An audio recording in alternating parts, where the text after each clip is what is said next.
Guys, we are sitting on we are tearing on a country that might just collapse. And the issue is, what role could we have played? I always say there is something insidious which is happening to Botswana society. What the hell is going on? People are killing each other, crime is up, churches are filling up, but the social ills are going the other way. There's a gentleman called Greg Miles. Greg Miles is one of these African economists. He said, Africa is poor because of the choice of its leaders. And I agree with him 100%. Because Botswana has been so rich, it could have made a huge difference in the lives of our people. And in 2012, a gentleman came here to Botswana. His name was Professor Michael Porter. And you felt for Michael Porter. He was almost pleading. I think at the time there was Vision 2016, there was Business Excellence Plan, there was that. He was like, why are you pumping documents? Just stop and implement.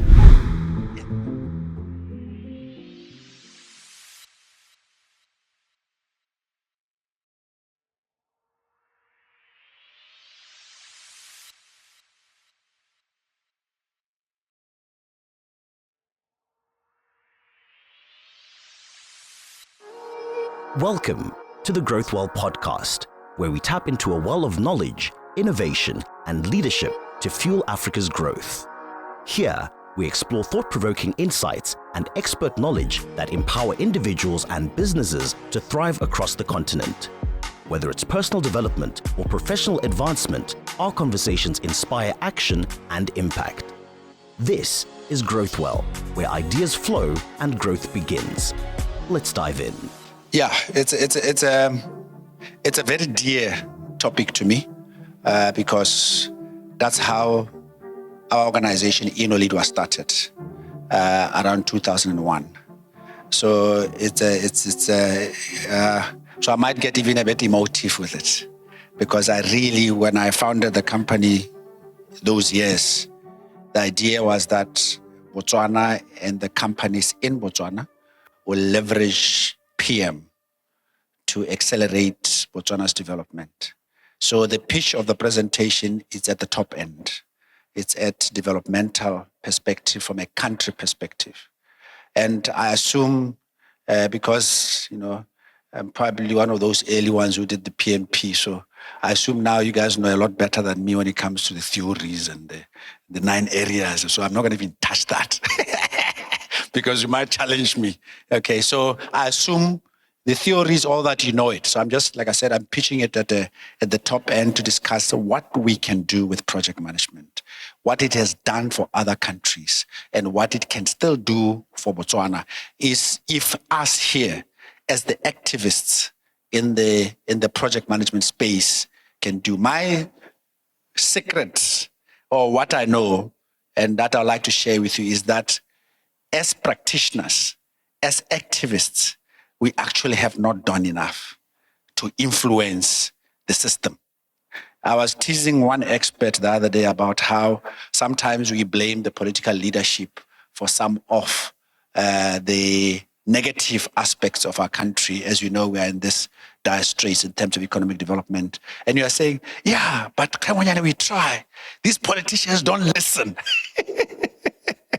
But you got to show me that you've actually tried as much as, at Unread, when, team members come from a client and they say, we try to do this, or in the business, we're trying to transform this. Hey, it's really tough. And I always tell them, how much tantrums did you throw?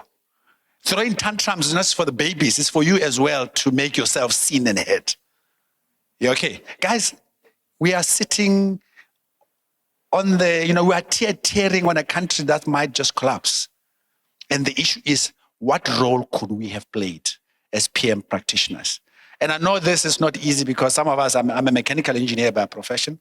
Some of you are IT, some of you are engineers.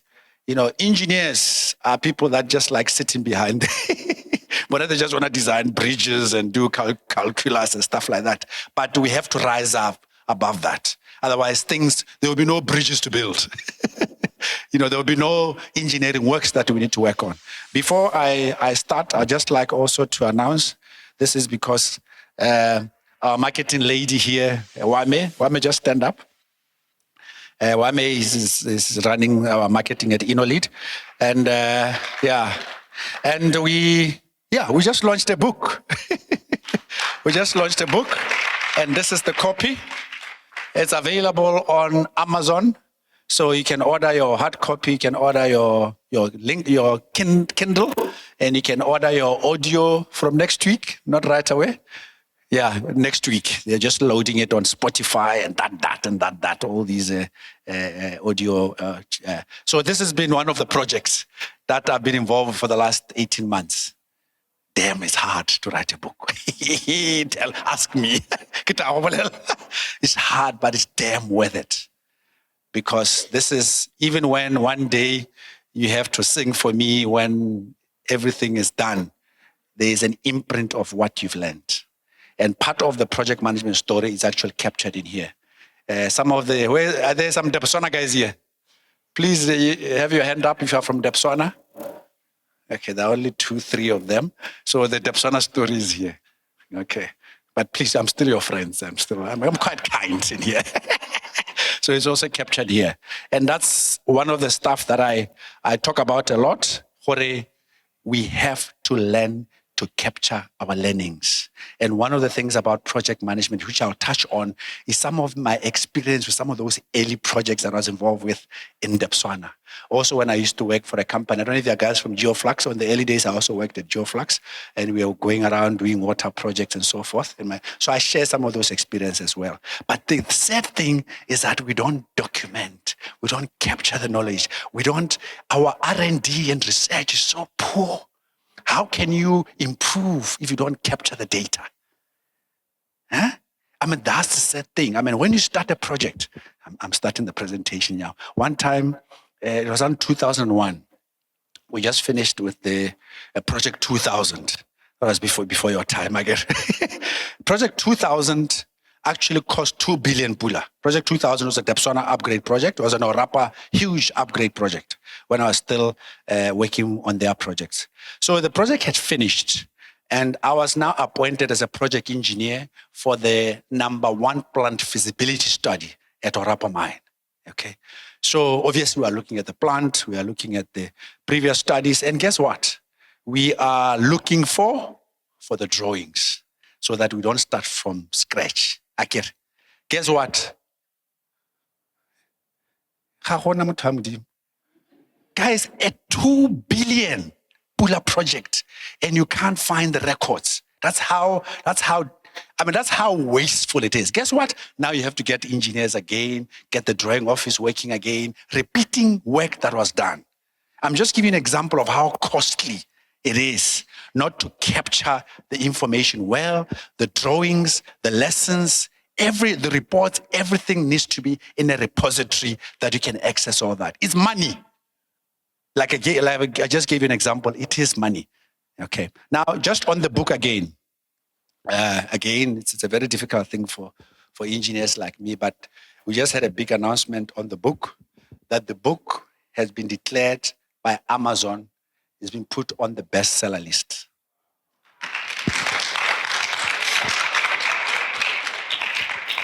Yeah, so there's a whole stack of scrutiny because we published the book in the States because I always try to make sure that whatever you do it on the top end. Okay, and I always, when I tell youngsters, when you pick a sport, if you do it, how do you translate that? Steve, how the hell do we translate that for you? Do you know what it is? Okay, it's something over a drink later on, so that you can keep concentrating. Okay, so this is what I'm going to cover. I'm going to cover how it all started, how Botswana, the project, making of the project called Botswana. Botswana's PM Wasteland. Wasteland, the projects that were done so badly that some of us, it kept us awake at night. We're all guilty. I'm just sad that there are no, apart from Steve and maybe one or two, the old school guys who were responsible for some of the bombastic failures are not here. Because we need to have honest discussions about it, because those are lessons. Okay? And then how others leverage PM. I'll share how other countries have used project management to accelerate their development through the concept of mega projects. Okay? And then the only choice to high-income economy. If you really want to go to high-income economy and want to leverage project management, what are those things that we can do? Okay, then some concluding stuff. Okay, I don't know how much you guys know about InnoLead. A lot of you know a lot. We know that we do project management consulting, we do strategy, we do project controls, feasibility studies, business process, asset management. When I started the business, because I was coming from Botswana, there were two things that I wanted to do: asset acquisition and asset care. Asset care meaning maintenance consulting. Africans and asset care. That part never took off. We just don't want to look after our stuff. Guys, the assets at water utilities. Who's at water utilities? Who's at BPC? Hey, not that you are a culprit. But the guys have got $1 billion assets. Well, billion, they don't even value the assets. How can you monetize when you don't value? Some of these guys are borrowing money when they've got assets sitting under their feet. Are you with me? They can go to the bank. Well, it's our assets, but you can leverage those. So these, in terms of trying to get asset management going, it's been a struggle right up to now, because guys are just talking asset management, but they're not doing best practice asset management. Except for in the mines, they don't really have a choice. Because if the mine break down, there's millions of dollars that are lost per minute. So there, the maturity is very high when it comes to asset management. But with water, with BPC, where are you? And I stay in Mokoloji. If there's no power doesn't go out, we call them. What the hell is going on? Because we're so used to, this is down, there's a fault there, there's a fault there. It's because you have not invested in proper asset management. But that one, we're still seeing how we can end, but that's just the story for another day. Okay. So it's been mentioned that we've got the podcast, GrowthWell Podcast. Please, if you don't subscribe, help us to grow the podcast, and just subscribe there. We also have a farming company called Manenzo, Digital High, and an AI company called Orion X. So by and large, I'm an entrepreneur, even though my start was with project management. Okay. So where do we come from? What is Botswana's first mega project? I told you I'm not going to start doing definitions because I assume that one is done. I'm assumptions that we're on the same path. So when I say mega project, no definition. What is Botswana's mega project? First mega project. Any guesses? Right, the doors are closed and there's no recording. Oh, keep the reel going. Come on, guys. I'm not going to speak alone here. We are all PM guys. We are enthusiasts. We are. Who? Botswana's first project. Mega project. You don't know? Ra? Yes. UB, University of Botswana. He said University of Botswana. And University of Botswana was just the other day. Yeah, Steve? That's it, my man. Give me applause. Yeah. That was a game changer project. A mega project is a project that shifts the dial. Yes, and we'll talk more about it because there are countries that have leveraged certain projects to move the dial. And I will talk about more other countries. And in this area, obviously we are talking Botswana land days. That was a mega project that changed the dial. Even today, we're still enjoying this line. And the argument by some of us who are project managers that Botswana has been shy to leverage major projects to move the dial. Cecil John Rhodes, over 100 years ago. He was a better mega project guy than us. He was even more ambitious because he wanted to do it sea to sea, Cape to Cairo. So that is the first major project. And I just wanted to I thought still copy it. So Botswana's first Cecil John Rhodes sea to sea rail. We just did some estimations of how much it costs. Obviously at the prices then. And as you can see there, cost per mile, with rail, they costed per mile, just like when you build a road. And then there you've got total Botswana section. So we're looking at the Botswana section, obviously, because it went into Zimbabwe and came from South Africa. So that's the Botswana version. But the story is that the total price was about $200 million, which is about what? Plus or minus 3 billion pula. So it was a heavy investment at the time. You can imagine when some of our grandfathers, this guy had that vision. But, at the bottom there, guys, is the sad story of our Botswana, So was it 2 years ago, when I heard on the radio that there is an opening of a police station in Shakawe. And this police station has a tennis court and a basketball court. I got so angry. I was like, excuse my language, guys, but why do we carry on screwing government? I mean, which constable plays tennis? No, really. Come on, guys. No, really. I mean, I have spoken at a PM at one conference where it was an engineering conference, and I talked about this. I said, guys, government has got no capacity. Now it's up to you whether you want to cheat government. Today, I've talked about this tennis court business. It's there in Palape. It's there in Dibiti. The grass in the middle of the court, it's here. The grass. Could it be like when you pass by Dibiti? But where are the project guys? Where is value engineering? Don't just talk value engineering for the hey, tuba and all that, and do it in practice. Guys, that's the money that Botswana is running out of right now. That's the money that went into tennis courts. One time I went to the fancy Minister of Health building. Do you know it? The fancy one? Minister of Health? Have you guys, when you go into the lift, have you seen the finishes on the sides? I've got a friend in South Africa. One time we were passing on the Mandela. He says, are these hotels? No, seriously. And I remember those buildings, Steve, you correct me. I think they were about 400, 500 million at the time when they were built in the 90s or something. Yeah, 90s. I mean, my estimate is that you can actually build 2 or 3 of those buildings with just simple engineering. Simple engineering.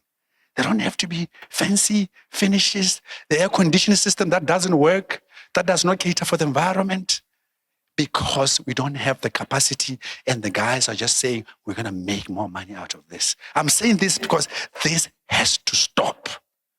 So I took a drive to Ngarange. Guys know where Ngarange is?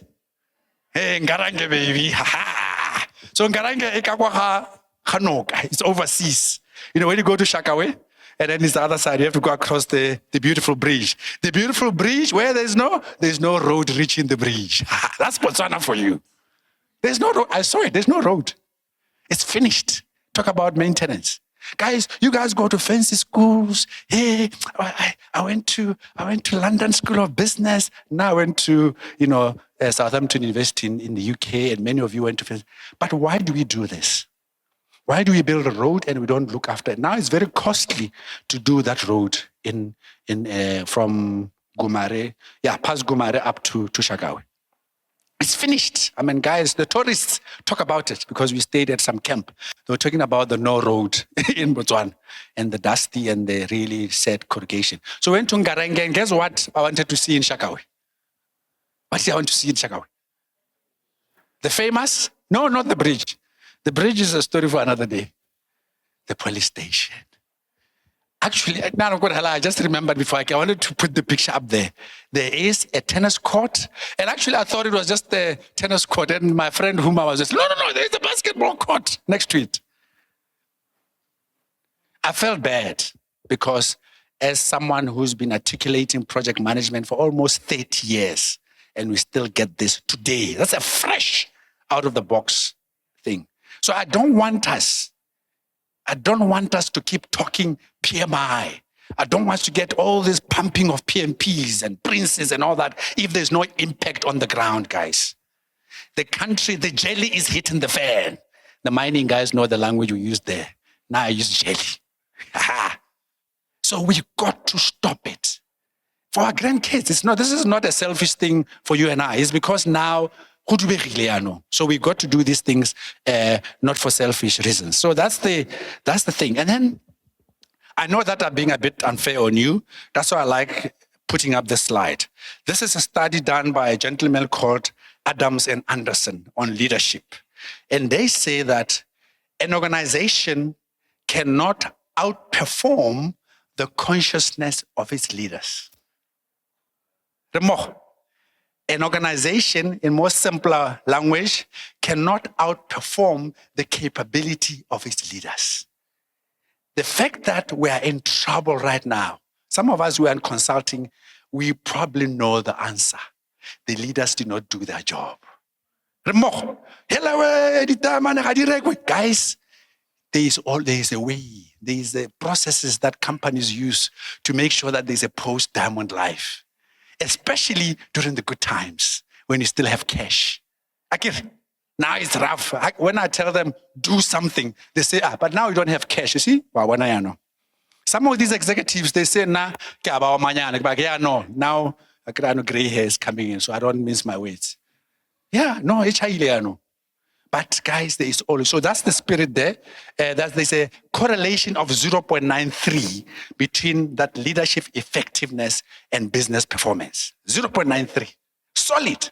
Clear. Research out of thousands. Some of you who want the book that talks about this, I can recommend that book. Clearly, out of thousands and thousands of research from executives doing through assessments, and they found that leadership defines the way. So better to have a bad strategy executed well than vice versa. So the issue with Botswana is that we don't execute well, and it comes from our leadership choices. And in 2012, a gentleman came here to Botswana. His name was Professor Michael Porter. Some of us, so we're not exposed to him. Fortunately, there was a video where he sat with the executives, with the president in 2012, so you can guess who it was, and the rest of the executives and captains of industry. And you felt for Michael Porter. Guys, he was almost pleading. I think at the time there was Vision 2016, there was Business Excellence Plan, there was that. He was like, why are you pumping documents? Just stop and implement. This is a master. This is the guy who wrote Competitive of Nations. This is one of the gurus that has made countries perform. He comes to Botswana straight from Harvard to tell us, just stop and... Amen?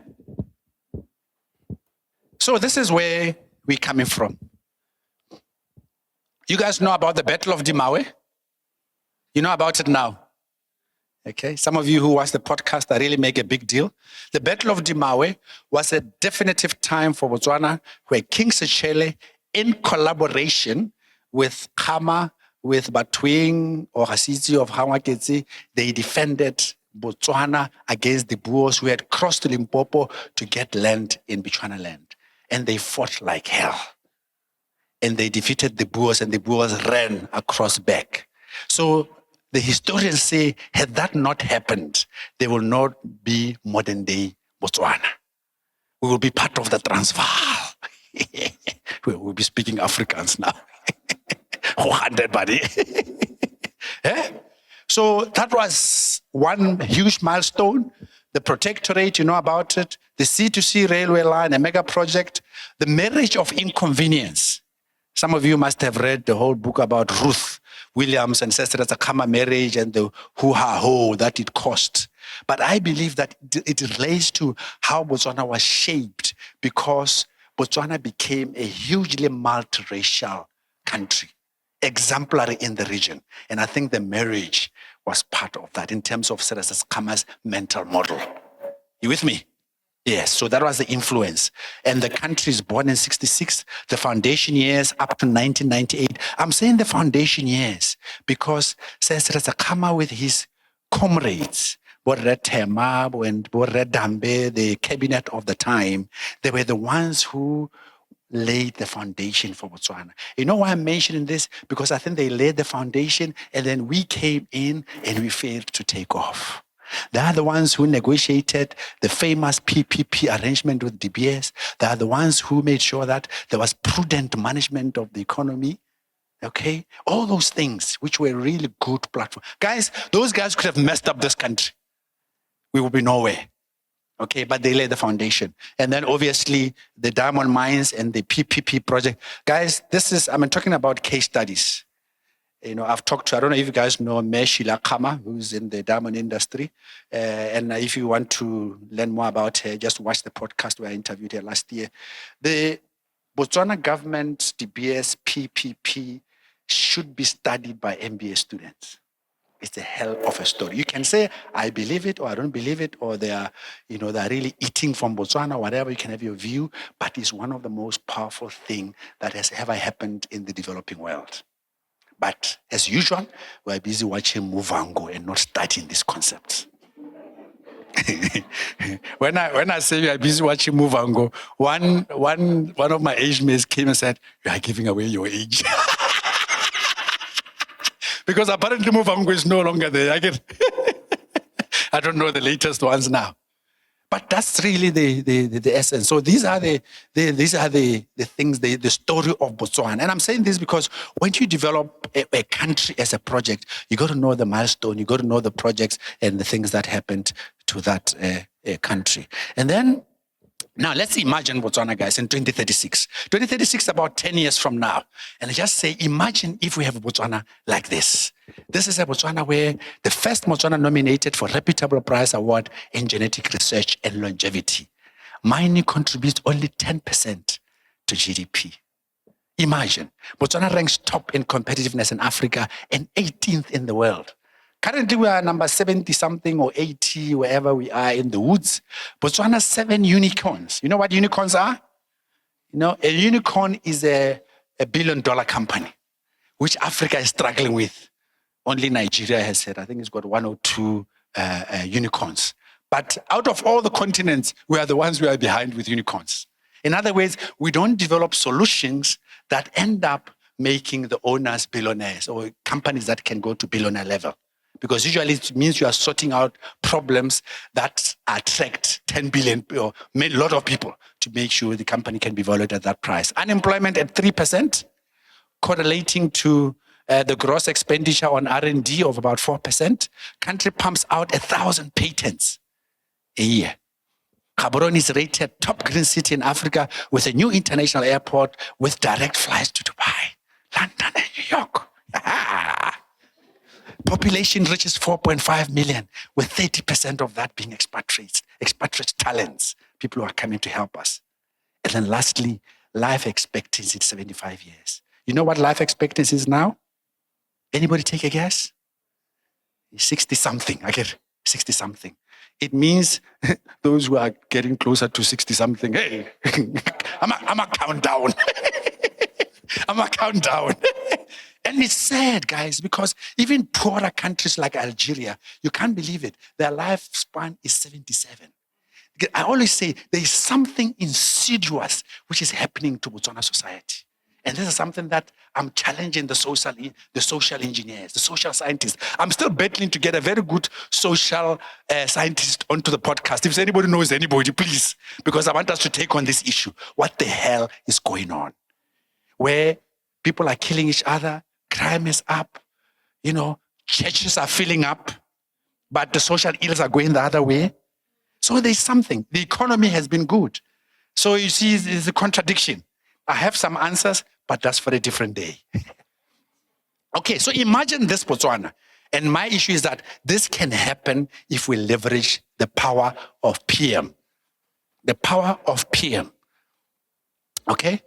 And I just wanted to share with you some of the projects that I've been involved with in my life, just to see the grounding and also to express that you cannot be a project manager unless you've seen the dust.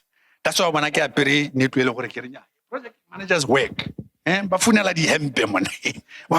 So the first project, not a major project, but I'm struggling to find the cost. I think you should help me to find out the value of this project. This was in the early 90s. It was called the Inpit crusher. The engineers had said that the pit in Jwaneng needs a crusher that can move across the pit so that you lower the distances for the trucks. So every time the pit moves, you can move the crusher to different places by getting a crawler to move the crusher around. Was it a failure? And I was right in the middle of the failure. That thing, I know it was not embedded on the ground. So every time it was crashing, it was going like this. And then, the metals were cracking, everything was falling apart. So as part of trying to mend this crusher, and then obviously it affected production. So I was one of those that we used to work on it on a shutdown on 24-hour basis. So I remember I would wake up at 12 midnight to go and check up as a planner, to go check up progress on this thing. And we have different contractors, about 25 meters high, with contractors working with, welding, coded welders, fire all over the show, hammers. It was a real construction site. 24 hours, guys working in shifts. So it's very likely you might make even mistakes, and even safety, obviously, is a big issue. So that was my first orientation to projects. And I was reporting to an Irish engineer called Alistair McPhee. Again, while coaching and working with a very experienced person is very important. Alistair McPhee, the way he talked to the contractors, there's a big consulting firm called Bateman. Bateman were the engineers. They are the ones who recommended this thing.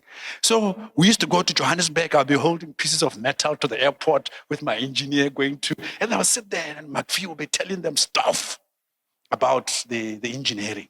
So that's a practical experience. You're with me? I used to fight with the guys on site in terms of progress, in terms of quality, in terms of safety. And I was, 1996?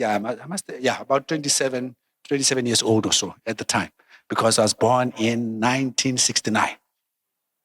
Contops, continuous operation, when Botswana started working through the globe. So that was one project that I was involved with, Catfish project. Now why I mention this project, because there are case studies. That failure, the Inpit crusher, by the way, they ended up picking up, and it was a total failure. And the crusher was removed, and I don't know why they didn't store it as something. There's a memorial, something. But again, we don't learn. And then Cup and Fish project. When you go to Jwaneng, you see those tall buildings. Those who've gone to Jwaneng, completely automated recovery plant and fish. I was involved with those projects as well as an engineer. And again, they were also not very successful. That fish project, Rabani, has never been launched because there were really huge commissioning issues. I remember it was supposed to be launched in 2000 by the late Mr. Nchindo. It has never been done. Some of these things just go silent. Okay, Project 2000, I mentioned it, number one feasibility study. This is now when I was an engineer. I was involved in a water project, Sirule Topis project, where we're getting water from Sirule to Topis. I was doing all the mechanical designs for the water system when I was a water engineer. BCL, it was the first time as a milestone, it was the first time BCL Mine appointed a citizen company to do the smelter shutdown. High risk for them, for some. But Rempati said, it's time. Remember Rempati was the CEO there? We did, guys, the project's value was 183 million pula just to do the refurbishment, and the mine managed to save about 30 million, if I remember. And we were one day late in a 45-day shutdown period. So it was declared a success. When they were doubting Thomases, why are you giving this to a citizen company? And you find what? It is the citizens who are making noise. Because that time we were running with there was a lot of expatriates at the time as well. And I remember it was an Irish guy that we worked with, but the project was extremely, but that's the first time that the project was given to a citizen company, where we're doing all the project management, the controls, the planning, the risk management, all the jazz. And then Minister of Health, one of the first proper project management offices. We did one for Minister of Health, and then we did one for MEWA. You remember the famous MEWA?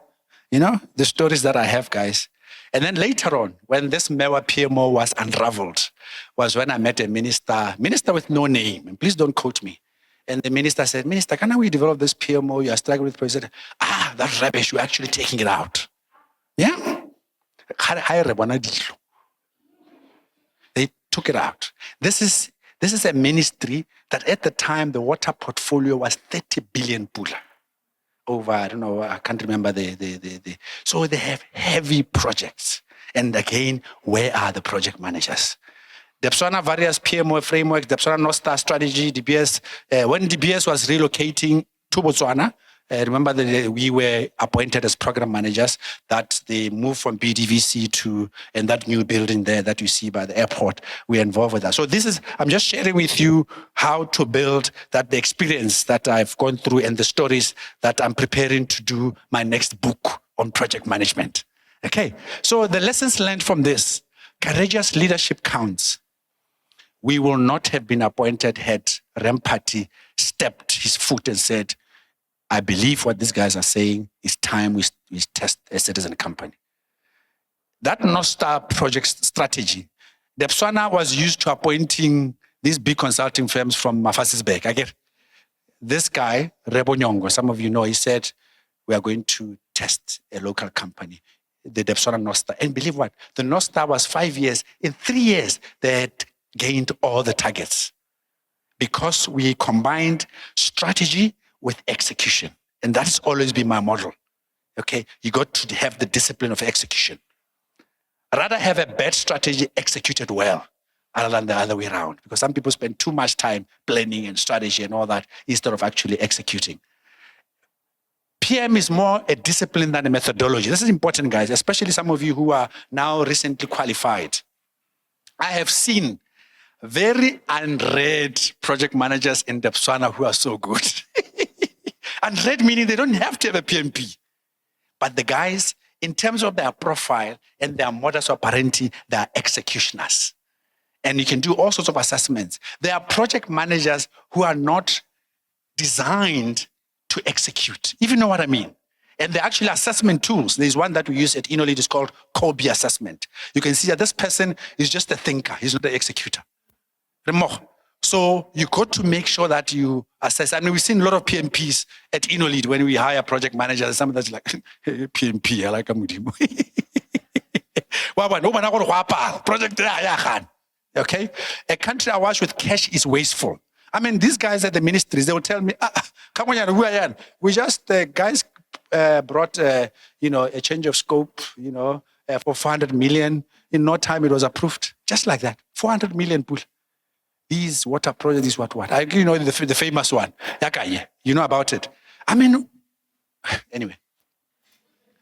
Investment in PMK is seen as a cost rather than investment. As you can see, we've been trying to say you have a project for 1 billion. This is an estimation of what's required to ensure that you enable execution and lower risks and improve performance. And you do that through project management. And when you put the bill on, the guy said, no, we can't do that. They would rather have a 400 million change on the project. Easy. That one goes easy. So I'm saying this because we've got guys in procurement, we have no clue about project management, we have executives, we have no clue. So the education has to be all round. When we implement a PMO at a site, because we've done, like I said, Minister of Health and others, and we make sure that we do a one-day executive training for sponsors for the executive team, because they are going to be the first problem. Because they think this is just, they don't value project management. Strong owners teams, I'll talk more about that. Inadequate appreciation of the value of PM by executives. Partners who scavenge profits from government. I talked about the tennis courts. So the road to higher PM maturity has been slow and grinding. So it's been a very, very tough journey, guys, in terms of the thing. So the method, just to talk about the method and the complexity of projects, especially in the public sector. First of all, I just wanted to capture with you the project statement. Remember, when you do a feasibility study, you start with the problem statement. This is Botswana's problem statement. GDP per capita, 7. We want to go to 13. We want to become a high income. That's doubling our per capita income. So to do it in 10 years is a hell of a jump. I mean, I've always quizzed, the presidents and everybody, hey, we want to be, us like, guys really know what we are saying here. To double GDP per capita is a hell of a business. And it's what you do that defines whether you'll get it. And I listened to the current president very well to see whether he means what he's saying. And we're all watching. We're all watching. Unemployment, 23%, youth, 38%, poverty, poverty is the one that kills me. 23% a few years ago, 13%. Let's say 10% of 2.5 million people. What is that in numbers? Let's say 200,000 people. Guys, with all the education, we can't get 200,000 people out of poverty. Really? That's a council seat in some other countries. That's a council seat. Do you know that? Huh? I mean, for a China with a 10 million people city, 200,000 is like a street around there. No, really. The science. China. It's never happened in humankind. China put 800 million people from poverty to middle class in a couple of decades. Just the other day. And India is busy doing it as well. 400 million, I think they were saying. And we can't deal with 200,000. Gini coefficient, inequality, top 10 in the world, as some of you might know. So we have all these challenges. That's why it's socio-economic, because inequality is causing a lot of corrosive affair in society and causing all these ill factors. So I just wanted to share with you that if you really want to listen to why PM is important, we've got to understand what the depth of the problem is. And this country is in, I haven't even talked about the depth of the current economic crisis.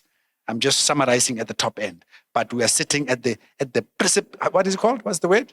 Precipice. Again. Yeah. Okay. And then some of you will know, I won't spend too much time on this one, just to know that for projects, it starts from strategy. And then you look at your portfolio to make sure you're doing the right projects after the strategy. And then you do the right projects the right way. Okay. Then you make sure that you do use the right tool sets. Tool sets, I use Microsoft. I hope there's nobody now who still uses Microsoft for project planning, for scheduling. Otherwise, the door is there. Because the tools are cheaper now. The tools are there. So using the right tools, the right resources at the right level. Guys, one project manager, the things are here. We once said when we were doing the MEWA project, and we sat with all the engineers in a room like this when we were doing the project management consulting job. And we asked them, who here is a project manager? Guess how many raised their hands? Huh? Guess who? Guys, this is depressing. None of them raised their hands. They were project engineers working on projects as project managers. There is a guy who used to come to me and said, when we were saying they need to have project controls, they need to have this on a project, he says, I need those things. Because this guy had 5 years experience, but he was working on a 2 billion pula project. Do you think Botswana can ever do that? Yeah, this is what this country is doing. And then you get surprised when there's a 400 million. I hope it's thinking, guys. I'm not joking. I know sometimes sounds like infotainment. This is where our money went to. I've pleaded. Sometimes I get angry. I call a minister, I call a PS. This is not right. But guys, I'm sharing some, I don't know if it's secrets, but one senior guy in government said, Kangwanyan, are you really serious? Because we know what you're talking about. And you are dead right. Do you think this will ever happen? You know why? You know what project controls and project governance does? Do I have to say more? Yeah, that's what he said. He said, you will talk forever because this will not happen because you are, on people's territory. This is the sad story. So here, this is just an overview that I wanted to share with you. I'm going to go past and just say the, Project Management Institute talks about it. Successful implementation can only be the result of formal project management, as the PMI says. And I really like this. I don't know if you heard about the Infrastructure Project Authority of the UK. This is their National Projects Office, which I've been trying to sell to Botswana to also learn from them for many years without success. And it's very successful. And they publish annual reports on the project performance across the UK. And I just downloaded the latest report, which is the 24 report on how, and the minister is involved. And this is a statement from one of the ministers a few years ago who said project delivery is at the heart of all government activity, whether it's building roads, rails, whatever, transformation project, the whole portfolio.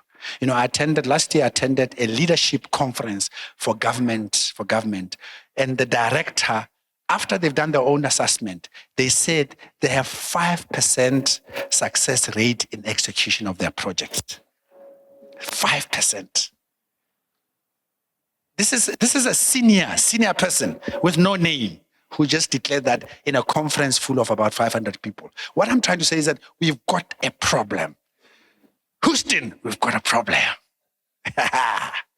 Yeah.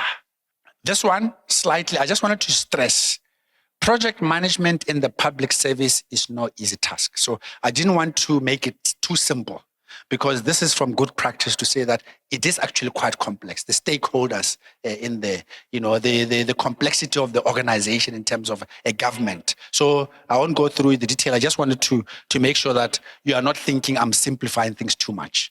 Okay. Now the Wasteland, major projects failures. And we know them, lots of you.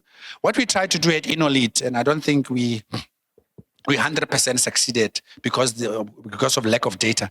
We wanted to capture all the cost overruns, all the schedule overruns, monetize all that, and see the sizes of projects that we have missed because we could have had 20 billion on the table. You are with me?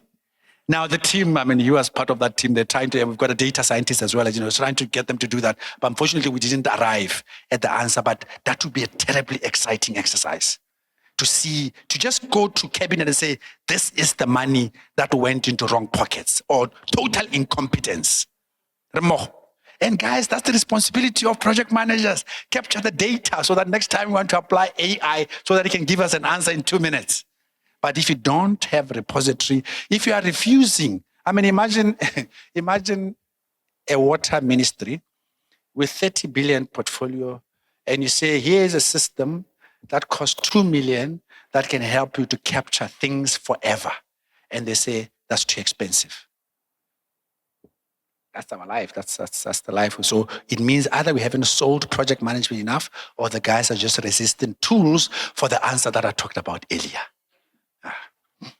Murupule B. Murupule B, I'm saying it because one of the BPC executives, we actually had a chat afterwards. Guys, this is one of I have to share it because it was quite personal. So project 11 billion Pula.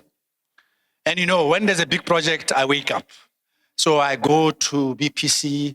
There was a gentleman there with no name who was assigned from Botswana. He appreciated project planning. So he said, no, I want to come, let's talk. We got there and I said, look, you know what we need to do?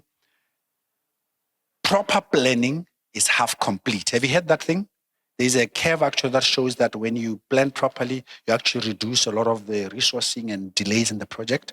I used to use that curve in my earlier presentations. So the guy said, okay, give us a proposal. I remember the proposal, just to do planning. Nothing fancy, because I knew that anything fancy, they're going to say no. And we came at 300,000 Pula, 300 and something yan. Guess what? Guys, that's the set. And then later, many years ago, I talked to one of the directors, again with no name. He said, well, we should have listened to you.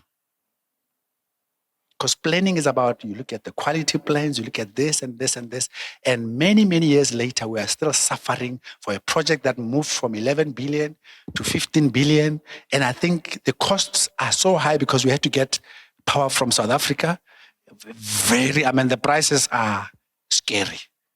So basically, there are billions of dollars out of just one project that are supposed to solve Botswana's problems. Because I'm not saying we are the answer, but these are examples of where guys don't really think comprehensively, or the value of project management is not valued. Okay. ICT. Maitlamo, Malepa. Where is Lapkas? I don't know if you guys are here. There are some multi-million projects that was done under ICT, like Maitlamo, Malepa, Lapkas, Leads, and all that. You never see head of tail of those projects. And these are some of the summary of root causes. Weak project management capacity and lack of dedicated PMOs. A lot of organizations still don't have competent, well-designed, comprehensive PMOs. Who has a PMO at their company? 1, 2, don't be shy, guys. Okay. 1, 2, 3, 4, 5, 6. Okay, it's getting better. But by the way, the guys that have their hands up is about 10% of the room. I don't know if the other ones mean they don't have it. But if you don't have, I used to define I don't know, maybe I picked up from PMI. You know that an organization, a project is a temporary organization. So the way to try to convince management executives, like imagine you have a 1 billion turnover organization and you take someone totally unqualified to run the business of this temporary organization. And that's what we do all the time. The Gautrain, one of the most successful projects in Africa. The project manager for the Gautrain was one of the most highly paid people in Africa.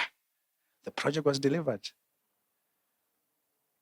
It was not even from South Africa. They had to get an experienced quality project manager. And in the mining industry, sometimes they do that. They get project managers who get more money than the CEO because the risks are just too high if it doesn't work out. Now, please, in water, in power, let's look at these things and convince government and SOE executives that you can't have a project, this is a 6 billion transmission program. And then you get one engineer there with some years to say, you are the project man. This is what happens, to borrow from Africans. One of the problems, maturity. We've done a couple of maturity assessments. When you do a PMO, we also do maturity assessments. So we've got quite a sample. And some of them range from 1.5 to 2. Here and there, in different aspects of the maturity, you'll hit a 3. But by and large, we are fairly a low maturity environment in Botswana. And some have really resourced, like your Botswanas. I know that there was a study, maybe you Botswana guys don't know, but there was a study a long time ago through IPA, that declared that Botswana projects were under-resourced, hence the failure rate. That's how Botswana started building owners teams. That's how owners teams, that's why you got so many planners and controllers. It was because of a study that was done. So the power of owners teams is extremely important. You can't have a project where the owner is incapacitated. There are sharks out there. There are sharks, and sharks are eating government. And that government is our taxpayers' money. Political interference. And this just stalls a lot of the programs that we have. So for me, project manager at the top end, when you look at it from the top end, that's why our education is failing. I've seen a clinic that was finished and it took 3 years to operate. Where was the operation readiness plan? Yeah, because some politician or council or MP says, I need a clinic, makes noise in parliament, and then they build a clinic. Because there is no project managers in to say, no. Let's do an operation readiness plan to make sure that this thing, once it's finished, it can get operational. Where are the nurses? Where are the clinics? How are we going to get medicine here? Like the famous bridge, which was built, is the prettiest bridge with the ugliest road. Because, we talk in project management, what you call pet projects. I get it. And the cost pains. We did some assessment, 52% project over budget, 75% had time overruns. This is in Botswana.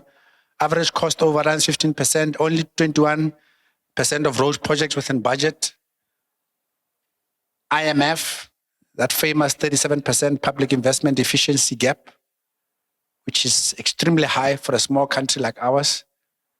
So going over budget in Botswana has become just like, it's just the norm. So we need to leverage PM, guys. And this is, I don't want to put too much. I just put some of the things that can be done. Strong owners team is a must.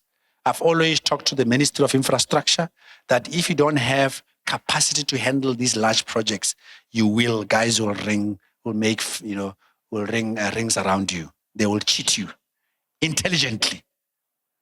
We once, I think it was Minister of Roads, they had just finished a project up north, which was a huge roads project. And then we were doing assessment of the project. Sometimes we also do project health assessments where we just check the state of your project. If you see problems, or you just wanted to assess whether there are risks or whatever. So this project, now we wanted schedules. Guys, you wouldn't believe it. When we wanted a schedule. We found a schedule. Guess in what language the schedule was? Guess in what language the schedule was? It was in Chinese. It was in Chinese. This is real. The project is supposed to operating, but I don't know where we found it. This was historic. So they gave us a schedule. The schedule that we got in history, they gave us something in Chinese. And he just said a story by itself. So value engineering, I don't know at what utilities, whether you do value engineering, whether you do QRA. You all know QRA, I get. Come on, quantitative risk assessment, I get. I don't know if that happens. You can't do a project into billions and you don't do a proper QRA. And here it happens all the time. I get. Yeah, some of you from what it is, BPC, infrastructure, you do these multi-whatever projects and there's no, this doesn't happen anywhere in the world, guys. I'm begging you. No, seriously. These tools were not designed for fun. They were designed to control projects so that the project can deliver on what it was supposed to deliver on. PMOs, project controls, is something that we've been really pushing for the last 15 years to apply project control, proper project control standards. And we've got guys who are certified and they've been trying to really improve on controls. And then if you guys want, there's a book. My library was a bit in a mess, but this book was written by, I think it's a former PMI guy who worked for IPA. IPA is an independent project assessors. They're experts on capital projects. And they've written very good books they do research. So some of this stuff that we get from IPA. It's a benchmark assessment which is used globally. I think they emanate from Australia, if I'm not mistaken. So these are for data and good practice. They will tell you how much a project which is under-resourced in owner's team, how much it's going to cost you in terms of schedules and cost overruns, just from thousands of studies that they've done. Okay. Why it starts with political leadership? I usually use these two examples of these guys. These are some of you will you've heard about Lee Kuan Yew, the Prime Minister of Singapore. You've heard about this guy, Mat La.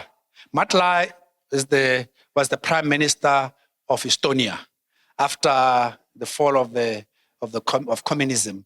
Obviously, Estonia were released. He was the first Prime Minister. He was 32 years old. And his vision was that internet will be a human right in Estonia. Some of you who know about Estonia, because I don't have lots of time, the rest is history. Before 2020, Estonia, 90-something% of the country was fully on internet. And the schools were 100%. What I'm saying is, it is the energy and the desire and the push and the tone of the political leadership that makes the difference. That's why we are listening very carefully. We are listening very carefully. Because that's what moves the dial. Okay, so these guys are examples. Singapore, Estonia, I just picked those two examples. They have made a difference because when they laid the tone, then they set the projects. They wired up Estonia. Lee Kuan Yew decided that Singapore is going to be a manufacturing, a trade place, and all the projects supported that. I can never forget when I was flying out of Singapore, I think it was 2004, and I was reading the newspaper, and 2 pages of the newspaper were on science, technology, and innovation. There's a public paper, and sometimes I try to read Megiwadi Kang. We find a page about innovation and technology. Guys, you see that I don't sleep very well, ne? Maybe I should become bloody president. Not really, because these are the things that makes a difference. You put your mouth where your money. And there's a gentleman called Greg Miles. Greg Miles is one of these African economists. He said, Africa is poor because of the choice of its leaders. And I agree with him 100%. Because Botswana has been so rich, we could have made a huge difference in the lives of our people. So I just wanted to make that point. And then,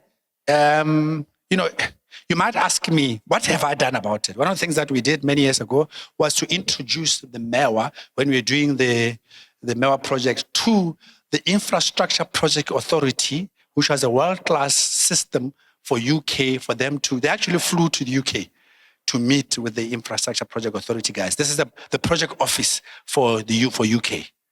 And in 2015, they came here to visit Gaiku.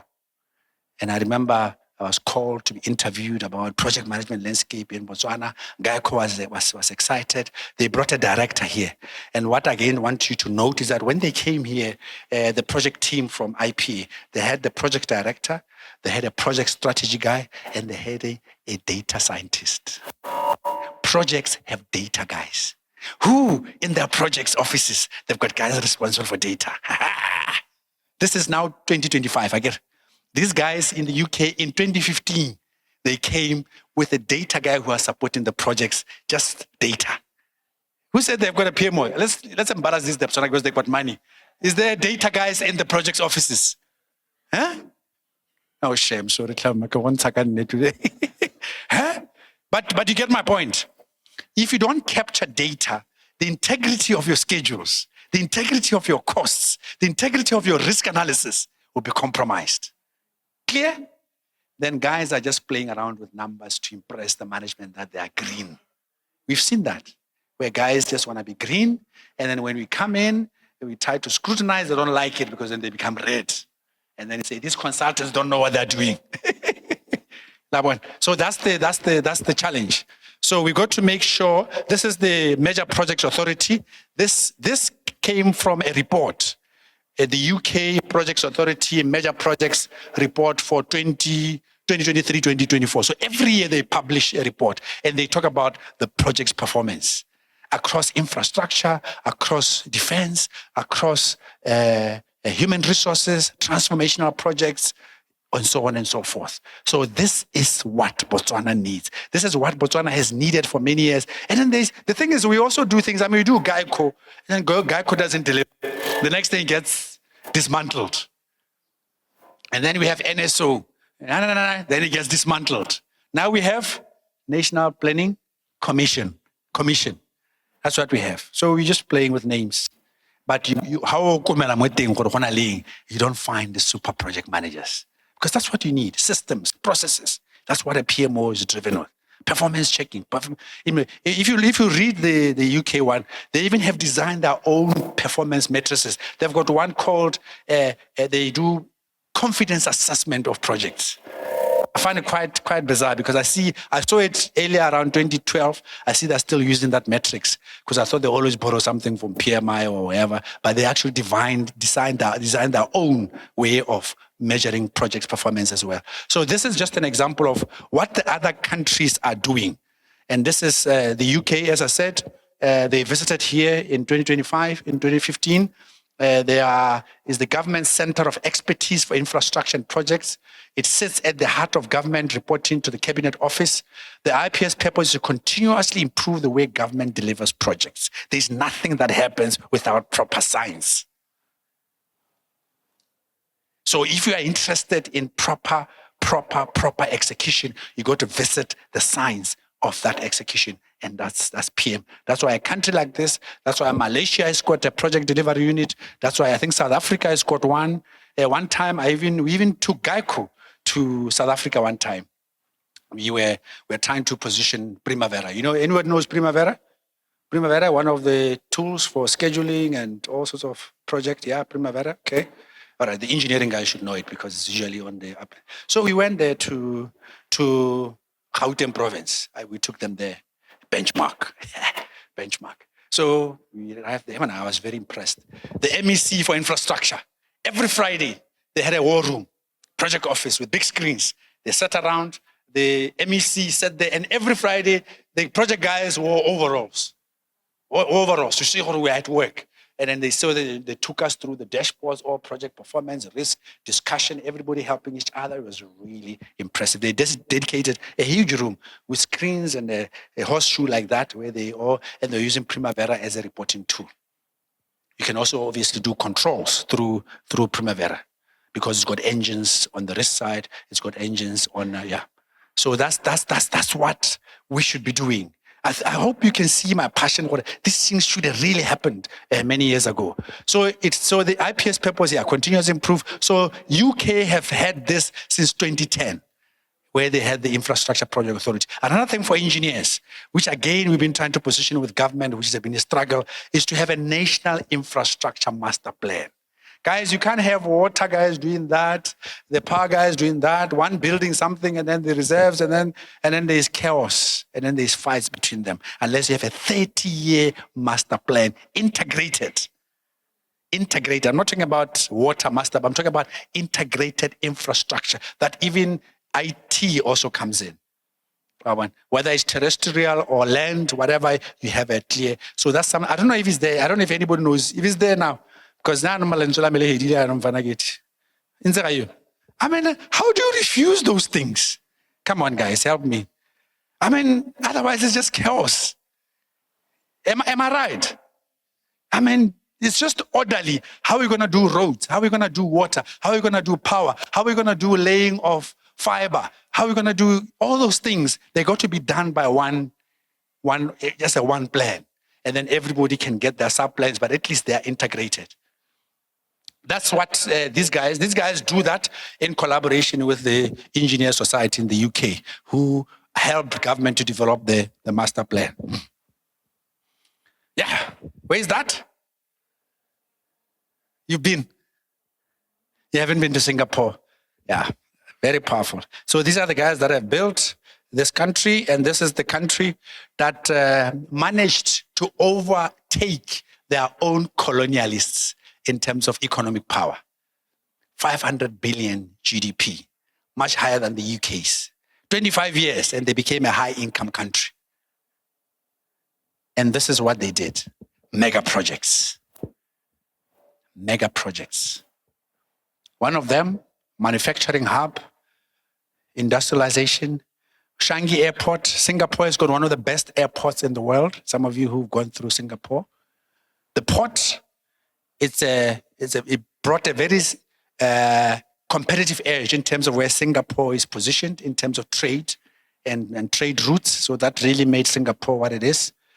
Urban mobility, that transport system, urban development, digital infrastructure. There's another project that I really liked when I went to Singapore, where I was really impressed. I don't know if I have it somewhere here. Yeah, the biopolis. I don't know if some of you have heard about this project.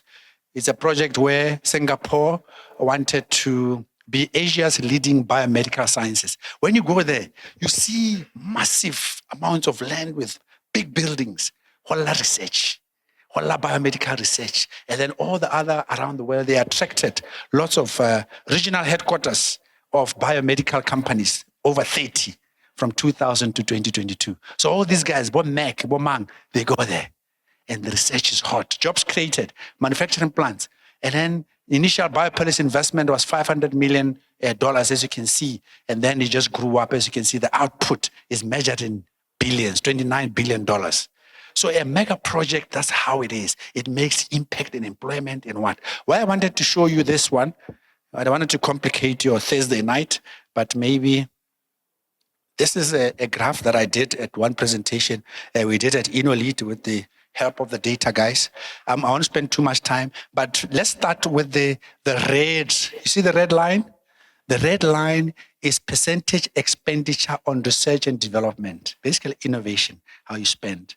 We've been preaching in Botswana to raise our investment in research and development from the current 0.45 to at least above 1, because that's how these countries have done it. Okay. Now here I've got an example of sorry to use Israel as an example.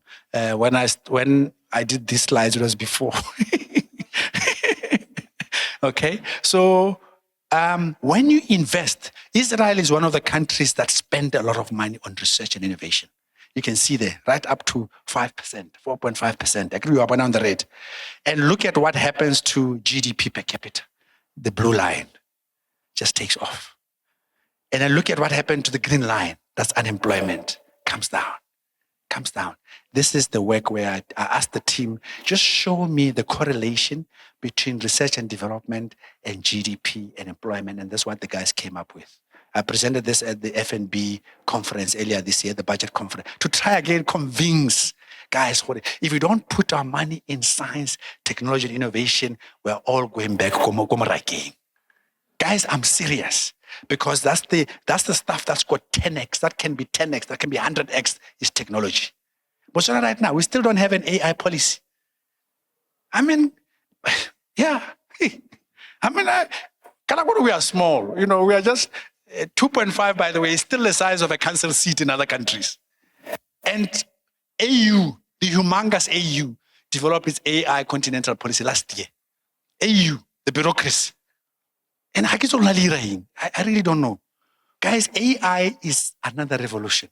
And I speak on AI quite a lot at policy level, but this is not the forum. But if we don't jump in early, we will become the followers again. And this is a potential mega project. Okay, so that's I wanted to just give you an example of what happens. This is what Singapore did. In that presentation, I was using Singapore and Israel as examples of what you can do to cut up. Then your mega projects support the R&D technology. That's why Singapore chose technology and electronics, because those were high in demand and they were growing and they were futuristic. What are we doing in Botswana right now that's futuristic? God, maybe I'm blinded too much. I've spent too much time doing podcasts. What's What is futuristic? Guys, Dubai has got a minister of the future, and he's 23 years old. Can you be? I mean, why can't we do these things, Munawi? Because they're not rocket science. Dubai has got the minister of the future. Dubai has got a minister of happiness because they want to make their people happy. Believe it or not. Rona, we are just being, the happiness report says we are sad, but we don't make a minister of happiness to counter sadness and misery. That's what educated people do. Hey, okay, so this is some of the mega projects across the globe that I just wanted to flag quickly. This is a project in Saudi Arabia for 2030, 500 billion high-tech city. They've put the money in it, 500 billion. They're predicting 100 billion annual income and to contribute 48 billion GDP contribution by 2030. I mean, that's what I wanted to ask you. What is our bet in mega projects? Again, I'm talking at the project management forum. I'm sure I can. Again, what are our big projects that are going to make a big difference? Taka. But the joining underground project. That's a defensive project. That's not a futuristic project. You don't have a choice. That's what we're good at. Defensive stuff. We're going to do this. We're going to build dams. We're going to build this because the planning was bad. Now it's quick and rough and doesn't deliver. I'm just hoping, especially the young ones, I'm just hoping that we can create a group of activists in the science of PM who can not just be complacent, because this is for our kids. Emirates, that developed the world's largest vertical farm for 40 billion pula. AI-powered water system, 900,000 kilos of fresh produce. Okay, Kigali Innovation City. Even there, there's one man there who's trying to be like these Singaporean guys. He's building an innovation city, $2 billion. And Africa 50, which is a funding institution based in Morocco, they are funding that project at $400 million, yes. As part of they are getting funding from elsewhere. These are the projects that Botswana should be doing. Otherwise, Kigali will keep pumping. And you know the story about Rwanda? That they come here, they get our policy and they implement. They are famous for that. They say, we don't have to just go to Botswana, change a couple of things, and we execute. We have an execution problem, and the issue is, where are the project managers? Guys, it's not just about PMP and this and that and a conference and all that. It's making impact. It's making impact. I hope I'm just making myself clear there. Okay. Action. I'm coming towards the end now. What do we need to do? Some of the reforms that we need. And some of you who read the UDC manifesto. Who read the manifesto? Oh, you are shy. Who read the manifesto? Okay, our manifesto impacts your life, baby. So what they said, which was a little bit of music to me. Some of you might think that I voted for them, but that's a matter for another day. They said they're going to take the mega projects approach. I don't know if you read the UDC manifesto. In other ways, they're going to use what they call flagship projects to accelerate the economy. So the subject that I'm talking about right now is to do with what the current government had said they want to do. So hold them accountable. You see, that's why you don't even know their manifesto. How are you going to hold them accountable? Okay? And then, so the mega projects approach needs to be in there. And then the second one, we should stop talking bold and agile and we don't do it. Right now, I lost one of my title deeds for one of the farms. Guys, it's been there for 3 months now. Just a duplicate. Good deeds. Duplicate. I mean, how is the country going to move forward? I was talking to someone who complained, said, you think it will be that? Because the lawyer was telling me 5 months. 5 months.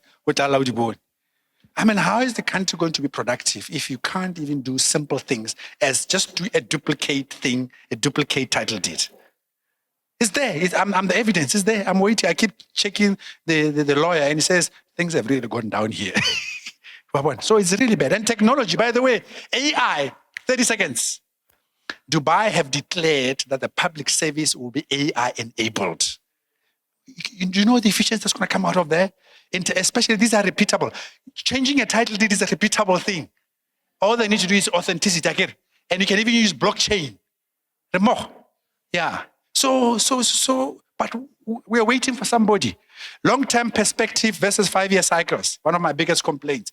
These guys, the politicians, are all looking in the short term. These projects are not short term. The project that made Dubai or UAE is the port. I can't remember the name of the port, some of you who go there a lot. Apparently, they engaged a consultant in the 70s to do a feasibility study for turning that port into a big pooler of trade. Apparently, the consultant said it's not feasible. So the sheikh was like, stuff you are doing this. The rest is history. The port made the mega project of the Dubai port is part of the contribution of what Dubai is today, including the Emirates. You know, some of you like the airline. It was a huge mega project which is making waves. One of the beauties in Africa is the Ethiopian Airlines, which is a big mega project for Ethiopia. It's one of the most profitable airlines in the world, and it's going places. What is Botswana's mega project? Because that's what you should remember. What is the Botswana's mega project? Regional integrated infrastructure. Some of these numbers on the edges that I talk about is because we cannot. I gave an example of China is 1.4 billion. India is 1.4 billion. Africa is 1.4 billion. If we act like as if we are 55 small states, we'll never compete with them. So the infrastructure has to be regional. Guys, last year I visited Zambia. And I wanted to see the one-stop, the one-stop shop. Hallelujah, stop shop. I was very happy. Say, I'm going to see this fancy thing. Because I used to see those, long tracks of a line of trucks for 5 kilometers in years back. So I went to see, now I'm going to go across the bridge, went into a nice building. Botswana is this side, Zambia on this side, in just one hall. And Botswana, to be fair, quick, chop, went to Zambia side. There was no traffic. It was a quiet, late afternoon. We took 1.5 hours to get out of there because there was a road tax, there was an insurance, there was a bridge tax, there was, I had to complete, it was like a computer game on a computer about the car, the chassis number and this. I was like, guys, Africa, fancy bridge, lots of money, and then it's just the hardware. The difference is made through the software. Having these fancy buildings like the health facilities that we have, like hotels, Sokoma, this and that, beautiful. We are good at because we got the money. So you build, but then the software is not. But the software is the one that makes the difference. It's the people in the hospitals. It's the medicine in the hospital, not the fancy structure. And one thing that I've requested before was to have an opportunity to talk to cabinet and MPs about project management, because I was sick and tired of this thing of the yellow monster. When they say a project, I want a road in my district, the first thing they want to see the yellow monster.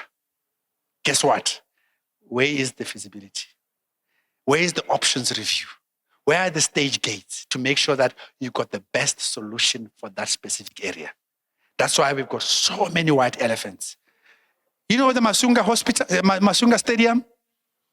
I think people have even forgotten about it. I mean, in Botswana, people actually about, please come, let's use this Maung Stadium.